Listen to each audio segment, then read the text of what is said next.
जब सुहानी देखती है कि वो अपने बेड पर ही है, फिर से सो जाती है। अगले दिन सुहानी और निशा तैयार होकर एक साथ ही कॉलेज के लिए निकलते हैं। तभी रिसेप्शन के पास से गुजरते हुए सुहानी और निशा को कुछ सुनाई देता है। मर्डर?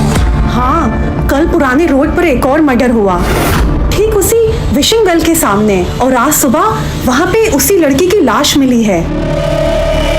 ये मैं क्या सोच रही हूँ? ये इत्तेफाक भी तो हो सकता है।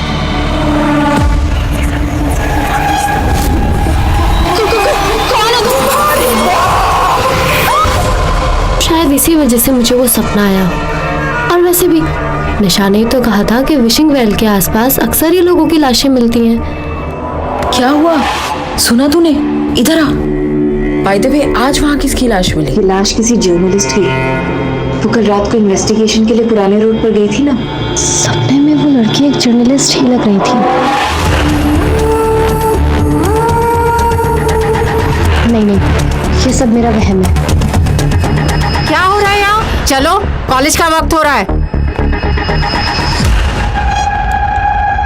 देखा कितनी लकी हो तुम, वरना वो लाश तुम्हारी भी हो सकती थी। एग्जैक्टली। कल रात उस लड़के ने मेरी मदद नहीं की होती ना, तो शायद लाश मेरी ही होती। हाँ?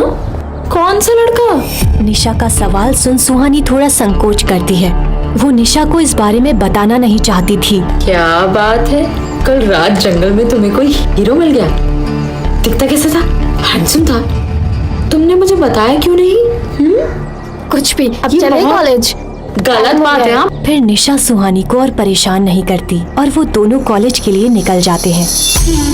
लेकिन कॉलेज की ओर जाते समय सुहानी को ऐसा लगता है कि जैसे कोई छुपकर उसे देख रहा है। सुहानी, क्या हुआ? चल। हिमालय की वादियों में सेंट थॉमस कॉलेज बहुत खूबसूरत जगह पर था। ये कॉलेज हिमाचल प्रदेश का सबसे बड़ा कॉलेज है।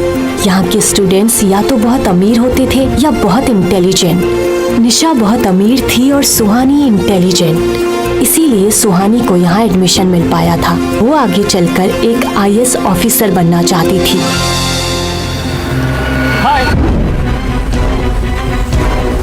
हाय ब्यूटीफुल। विवेक, कहाँ थे तुम? कब से तुम्हारा वेट कर रही हूँ। तुम्हें पता है उस विशिंग वेल के पास कल रात फिर से मौत हो गई किसी। तो हॉस्टल में बहुत सारी गॉसिप्स चल रही थी, तो लेट हो गया। निशा और विवेक आपस में बातें करने लगते हैं। विवेक से बात करने के चक्कर में निशा सुहानी के बारे में तो भूल ही गई थी। सुहानी वहीं खामोशी से खड़ी थी।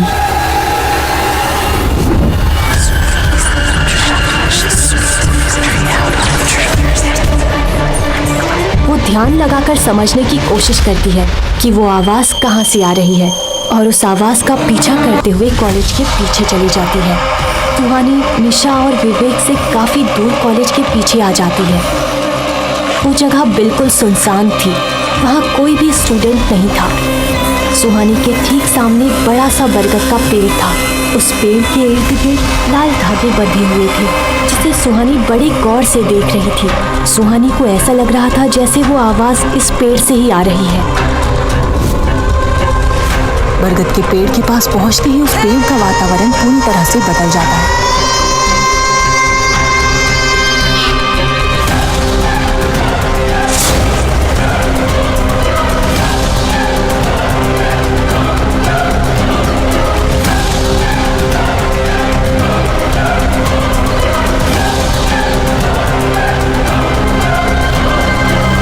निशा के छूते ही सुहानी उसकी तरफ मुड़ती है। ऐसा लग रहा था कि वो अब तक होश में नहीं थी।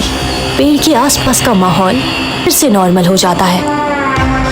तुम इधर उधर क्या देख रही हो और तुम यहाँ क्या कर रही हो? सुहानी कोई जवाब नहीं दे पाती है क्योंकि उसे खुद को समझ नहीं आ रहा था कि वो वहाँ कैसे पहुँच गई। तुम्हें यहाँ नहीं आना चाहिए था।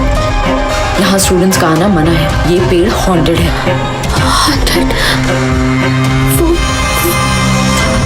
कुछ महीने पहले इस पेड़ पर एक लड़की ने फांसी लगाकर सुसाइड कर लिया था, इसलिए कॉलेज मैनेजमेंट ने इसे तांत्रिक से बंधवा दिया और इस तरफ हमारा आना मना है। किसकी लाश? कौन थी वो लड़की? निशा, बोलो कौन थी वो लड़की? छोड़ो ये सब, चलो यहाँ से। अच्छा, उसका नाम? निशा, उस लड़की का नाम क्या था? सुहानी, मुझे नहीं पता। छोड़ो ना ये सब, मुझे तुम्हें किसी से मिलवाना है। सुहानी और निशा के जाते ही उस जगह का माहौल फिर से बदल जाता है और जोरों से किसी के हंसने की आवाज वहाँ गूंजने लगती है। Vivek, meet my roommate Suhani and Suhani meet my boyfriend Vivek. Hi Suhani, nice to meet you. आज कॉलेज में हर जगह कल रात हुए हादसे की बात हो रही थी। वो जर्नलिस्ट कॉलेज भी आई थी ना? हाँ, और वो उस विशिंग वेल के बारे में कुछ पूछ रही थी। निशा, उस कुएं को विशिंग वेल क्यों कहते हैं? तुम्हें पता नहीं है क्या?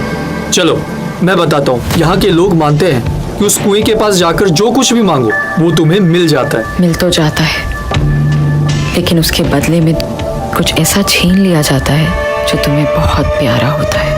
कहते हैं वहाँ सालों से एक आत्मा रहती है जो लोगों की विशेस पूरी करती है। पता नहीं विशेस पूरी होती है या नहीं, लेकिन कम से कम शिमला के लोग तो बिल्कुल नहीं जानते। सुहानी को ये कहानी काफी दिलचस्प लग रही थी। वो इस बारे में और भी जानना चाहती थी, लेकिन निशा उसे क्लास में चलने के लिए कहती है।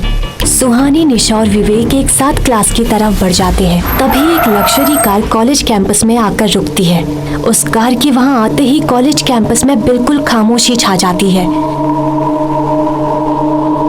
जब कार का दरवाजा खुलता है तो उसके अंदर से एक बहुत खूबसूरत औरत बाहर आती है। वो दिखने में इतनी खूबसूरत थी कि लड़के ही नहीं बल्कि लड़कियां भी उसे देखती रह जाती हैं। वो औरत कार से उतरकर कॉलेज के अंदर जाती है।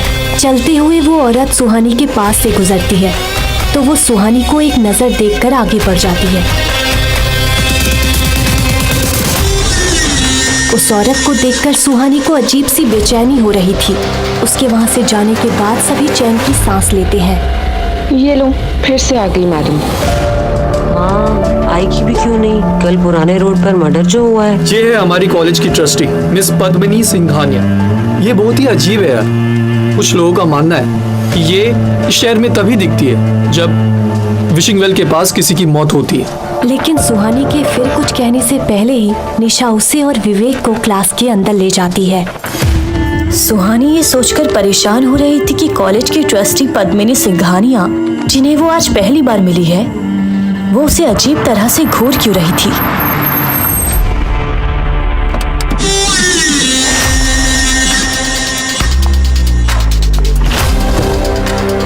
बेवजह अनजानी चीजों को नहीं छेड़ना चाहिए। कभी कभी इसकी बहुत बड़ी कीमत चुकानी पड़ती है।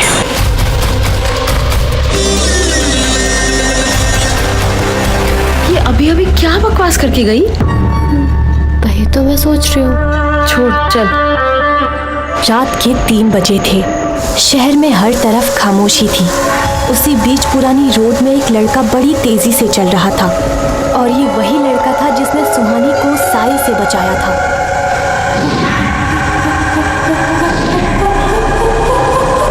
क्यों बचाया तूने उसे? प्लीज मासूम लोगों की जानें लेना बंद करो। तुम अच्छी तरह से जानते हो अब ये मौतें कभी नहीं रुकेंगी।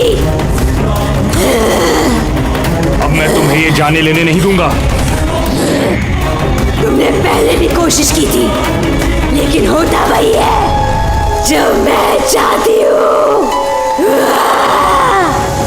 कौन है वो लड़की जिसे बचाने के लिए तू मेरे खिलाफ चला गया था? युवराज साई के गुस्से से वाकिफ था, इसलिए वो चुपचाप वहां से जाने के लिए मुड़ा। तुम कितनी भी कोशिश कर लो, अब वो मेरी नजर में आ चुकी है। कब तक बचाओगे उसे?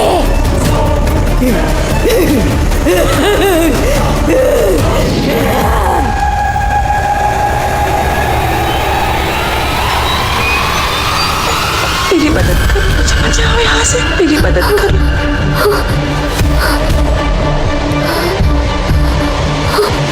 ये आवाज, क्या मैं फिर से सपना देख रही थी?